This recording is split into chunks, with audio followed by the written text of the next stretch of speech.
မင်္ဂလာပါဗျာပရောလောကဖြစ်ရမှန် YouTube Channel လေးကနေပြန်လည်ကြိုဆိုလိုက်ပါတယ်ခင်ဗျာဒီနေ့မှာကျွန်တော်တင်ဆက်ပေးဖို့ရွေးချယ်ထားတဲ့ဆက်လက်ကောင်းလေးကတော့ကျွန်းပြောက်လို့အမည်ရတဲ့ပရောလောကဖြစ်ရမှန်ဆက်လက်ကောင်းလေးတစ်ပုဒ်ကိုတင်ဆက်ပေးပါမယ်ခင်ဗျာဒါဆိုရင်ဆက်လက်လေးကိုစားလိုက်ကြရအောင်ဗျာကျွန်တော်နာမည်ကိုဆိုပါကျွန်တော်တို့ရွာကပင်လယ်နားမှာရှိတဲ့ကျုံးငယ်လေးတွေကြားကရွာငယ်လေးတစ်ရွာပါကျွန်တော်နဲ့ကျွန်တော်အဖိုးပြီးတော့ကျွန်တော်ရဲ့တငယ်ချင်းစော်ရဲတို့ဟာပင်လယ်ပြင်မှာငါးဖမ်းတဲ့အလုပ်နဲ့အသက်မွေးဝမ်းကြောင်းပြုကြရပါတယ်ကျွန်တော်တို့ဒေတာမှာနေ့စဉ်ရာသီဥတုပြောင်းလဲတဲ့အခါပင်လယ်ပြင်မှာရေစီးနှုန်းပြောင်းလဲမှုကြောင့်တခါတည်းပေါ်လာပြီးပြန်လဲပျောက်ကွယ်သွားတတ်တဲ့ကျွန်းပြောက်လို့ခေါ်တဲ့ကျွန်းငယ်လေးတစ်ခုရှိတယ်အဲ့ဒီကျွန်းပေါ်မှာတခြားကျွန်းတွေမှာမတွေ့ရတဲ့ဆေးဖက်ဝင်အပင်တွေရှားပါတိတိတွေရှိတယ်လို့လူကြီးတွေကပြောကြတယ်ဒါပေမဲ့ရွာရဲ့ရှေးဟောင်းပုံပြင်တွေအရာအဲ့ဒီကျွန်းဟာပင်လယ်နဲ့သမီးပိုင်တဲ့နယ်မြေဖြစ်ပြီးတစုံတရာကိုလိုချင်တတ်မှတ်မှုနဲ့ယူဆောင်လာခဲ့ရင်ယူဆောင်လာတူတိုင်းဟာပင်လယ်ပြင်မှာအဖိုးအခပြန်ပေးဆက်ရလိမ့်မယ်လို့တတိပေးထားတယ်ပင်တကာထဲမှာအဲ့ဒီကျွန်းပေါ်ကိုတက်ရောက်ချင်းမဖြူရဲကြပါဘူးဒီနေ့မှာတော့ကျွန်တော်အဖိုးဟာမကြမ်းမမာဖြစ်လာတယ်ရွာကဆရာတွေကမြို့ပေါ်ကရှားပါဆေးမြစ်တစ်မျိုးလိုတယ်ဒါမှမဟုတ်ပင်လယ်ဘက်ကအထူးရှားပါအပင်တစ်မျိုးလိုတယ်လို့ပြောတယ်ကျွန်တော်တို့မှာပတ်စံလည်းမရှိတော့အဖိုးအတွက်ဘာမှမတတ်နိုင်ပဲဖြစ်နေတော့မှဒီနေ့တော့ကျွန်းပြောက်ဟာရေစီးကြောင်းနဲ့အတူရုပ်တဲ့ပေါ်ထွက်လာခဲ့တယ်ကျွန်တော်ရဲ့တငယ်ချင်းစော်ရဲကကိုဆိုမင်းအဖိုးအတွက်အဲ့ဒီကျွန်းပေါ်မှာဆေးမြစ်တွေတွားချကြရအောင်ငါတို့နှစ်ယောက်ပဲတွားမယ်ဘယ်သူမှမပြောဘဲနဲ့လို့ပြောလာတယ်အဖိုးကိုကယ်ဖို့ဆိုတဲ့စိတ်နဲ့ကျွန်တော်ဟာရွာတကြီးတွေရဲ့တတိပေးစကားတွေကိုမေးလျော့ပြီးစော်ရဲနဲ့အတူလေတစင်းနဲ့အဲ့ဒီကျွန်းပြောက်စီကိုလွန်ဝက်စွာထွက်ခဲ့ကြတယ်နေမဝင်ခင်မှာကျွန်းပြောက်ကိုရှောက်တော့ကျွန်းတစ်ခုလုံးဟာပန်းတွေတစ်တီးတွေနဲ့ဆင်းလန်းဆုံပြင်းနေတယ်ကျွန်တော်တို့နှစ်ယောက်ကျွန်းပေါ်ကိုခက်မြန်မြန်တက်ပြီးရှာဖွေကြည့်လိုက်ရမကြခင်ပါပဲကျွန်တော်တို့လိုချင်တဲ့အနက်မွေးကြိုင်တဲ့ရှားပါဆေးမြစ်တွေကိုအများအပြားတွေးခဲ့ရတယ်ကျွန်တော်တို့ဟာဆေးမြစ်တွေအပြင်ကြောက်တုံးပေါ်မှာကက်ညိနေတဲ့ရှားပါပလဲလိုအရာတချို့ကိုပါလောဘတက်ပြီးတော့ယူဆောင်လာခဲ့ကြတယ်နောက်နေ့မနက်မှာတော့အဖိုးဟာဆေးမြစ်တွေကြောင့်ပြန်လေချမ်းမာလာတယ်ကျွန်တော်တို့လည်းပျော်ရွှင်နေကြတယ်ဒါပေမဲ့အရင်ကစပြီးအရာရာဟာစတင်ပြောင်းလဲလာခဲ့တယ်ကျွန်တော်တို့ကျုံပြောက်ကပြန်လာပြီးလေးရက်မြောက်တဲ့ညမှာပေါ့ညတကောင်အချိန်လောက်ကျွန်တော်တို့အိပ်ပျော်နေတော့အိမ်ပြင်ဘက်ကနေအမျိုးသမီးတယောက်ရဲ့ငိုတန်းလို့တချင်းဆိုတန်းလို့အတန်ကိုတူတူလေးကြားလိုက်ရတယ်အတန်ကနားထဲမှာလွင့်ပြန်နေပြီးကျွန်တော်တို့အိမ်နာပတ်ချလဲနေတယ်လို့ခံစားရတယ်အိမ်ကပင်လေတန်းဆက်နဲ့မဝေးလာဘူးကျွန်တော်လက်နိုးလာပြီးဘေးမှာအိတ်နေတဲ့စော်ရဲကိုလမ်းကြည့်တော့စော်ရဲဟာအဲ့ရထဲမှာမရှိတော့ဘူးကျွန်တော်လဲကြောက်လန့်တကြားနဲ့ပြတင်းပေါက်ကနေအပြင်ကိုကြည့်လိုက်တယ်အဲ့ဒီအချိန်မှာ လှရောင်မိန်အောက်မှာစော်ရဲဟာကျွန်တော်တို့လေစီကိုဖြည်းဖြည်းချင်းလျှောက်သွားနေတယ်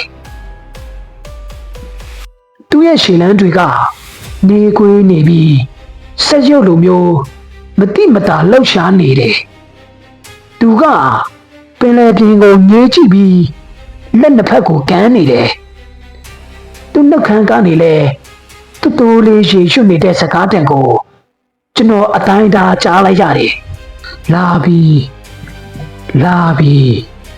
အလားပဆုံးပလဲလေးတွေကိုပြန်ပြီးပမယ်ပန်းရှင်စီကိုပြန်လာပြီးပမယ်ကျွန်တော်လဲစော်ရဲ့မင်းပဲသွားမလို့လဲဆိုပြီးအော်ခေါ်လိုက်ပြီးတော့သူ့နောက်ကိုပြေးလိုက်သွားတယ်ကျွန်တော်သူ့ကိုပြေးဖမ်းပြီးတော့ဖမ်းလိုက်တဲ့အခါစော်ရဲကလန့်နိုးလာပြီးဆိုငါပဲရောက်နေတာလေငါနာထဲမှာမိန်းမတစ်ယောက်ကငါနာမည်ကိုခေါ်ပြီးပင်လယ်ထဲဆင်းလာဖို့ပြောနေတာလို့ကြောက်လန့်တကြားပြောပြီးတုံရှိနေတယ်ကျွန်တော်တို့လည်းဒီကိစ္စကိုတိလူရှုမတင်တော့မှန်းသိလို့ရွာရဲ့တက်ကြီးပညာရှင်ဦးကျော်စီကိုတွားရောက်ပြသကြတယ်ဦးကျော်ကကျွန်တော်တို့နှစ်ယောက်ကိုစိုက်ကြည့်ပြီးခဏနေကြမှစကားဆပြောလာတယ်မင်းတို့နှစ်ယောက်ကျုံပြောက်ဖို့ကိုတက်ရောက်ခဲ့တယ်ဟုတ်လားပြီးတော့မင်းတို့ပိုင်ရှင်မရှိတဲ့ပစ္စည်းတွေကိုလည်းယူလာခဲ့ကြတယ်ဟုတ်လားကျွန်တော်တို့လည်းကောင်းငယ်ဝင်ခံလိုက်တော့သူကကောင်းခါပြတယ်အဲ့ဒီကျုံကပင်လယ်နှစ်သမီးပိုင်တဲ့နေမြေပဲမင်းတို့ယူလာတဲ့ဆေးမြစ်တွေပလဲလုံးတွေအတွက်သူကအစားပြန်တောင်းနေပြီအဲ့ဒီအစားကတော့မင်းတို့နှစ်ယောက်ထဲက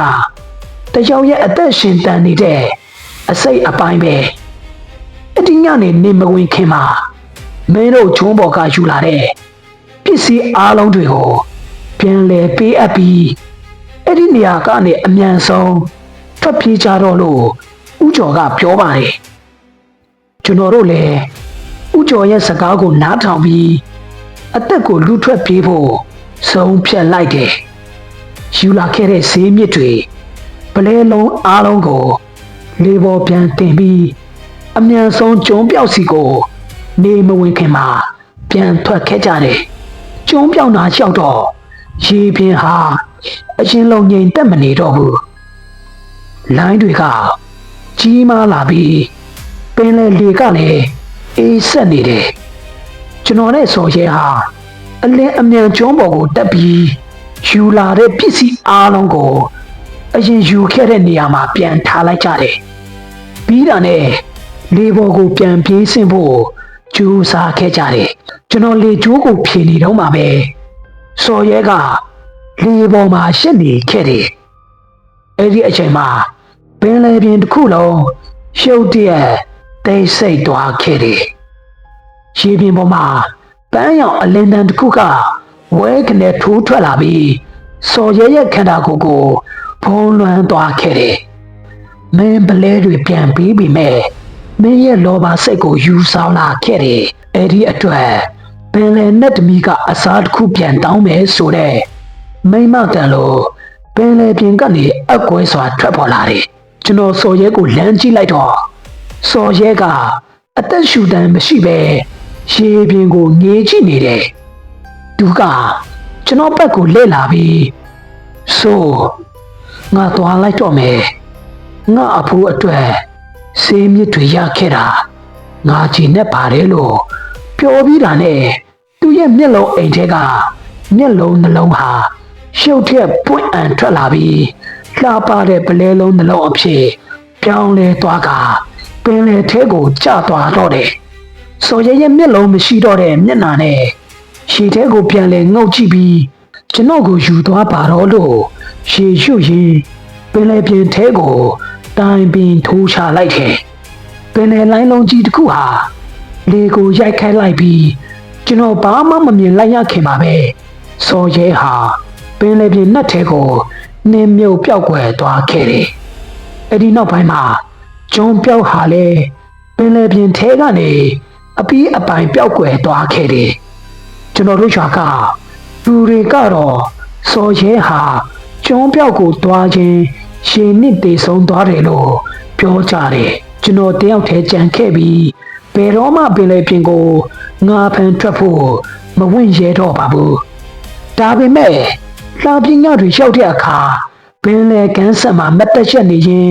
ရေပြင်ပေါ်ကနေပဲ့တင်ထက်လာတဲ့အတန်ကိုကျွန်တော်ကြားနေရတော့ပါပဲဆို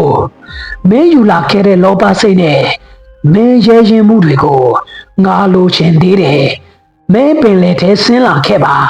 မင်းရဲ့အကောင်းဆုံးတငယ်ချင်းစော်ရဲကမင်းကိုမျှော်နေပါတယ်ကျွန်တော်ကတော့အဲ့ဒီအတန်ကိုလင်းလျှူရှူပြီးနေထိုင်နေခဲ့ရတယ်ဒါပေမဲ့ညတိုင်းမျက်လုံးအိမ်ထဲက